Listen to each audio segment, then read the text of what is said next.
এক বিস্ময়কর মোড় নিয়েছে মধ্যপ্রাচ্যের সংঘাত। ইরান ও দখলদার ইসরায়েলের মধ্যে হঠাৎ যুদ্ধবিরতি।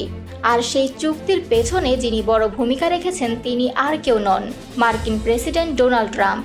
এখন সেই ট্রাম্পকেই নোবেল শান্তি পুরস্কারের জন্য মনোনয়ন দেওয়া হয়েছে।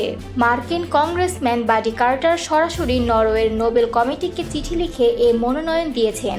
চিঠিতে তিনি লেখেন, ট্রাম্পের নেতৃত্ব ছাড়া ইরান ইসরায়েলের যুদ্ধবিরতি কখনোই এত দ্রুত সম্ভব হতো না। তিনি অসম্ভবকে সম্ভব করেছেন।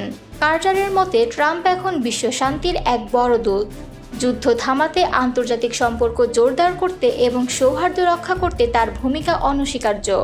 ৭৯ বছর বয়সী ট্রাম্প গত সোমবার মধ্যরাতে ঘোষণা দেন, ইরান ও ইসরায়েল এখন পূর্ণাঙ্গ যুদ্ধবিরতিতে সম্মত হয়েছে। এই যুদ্ধবিরতি কার্যকর হয় মঙ্গলবার সকাল থেকে এবং এখনও তা বহাল রয়েছে।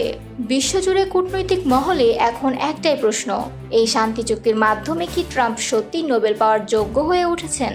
অনেকে বলছেন শান্তিতে নোবেল পুরস্কার শুধু একজন রাজনৈতিক ব্যক্তির জন্য নয়, বরং সেই প্রতিটি প্রচেষ্টার স্বীকৃতি, যা যুদ্ধ থামাতে, প্রাণ বাঁচাতে ও সহিংসতা কমাতে ভূমিকা রাখে।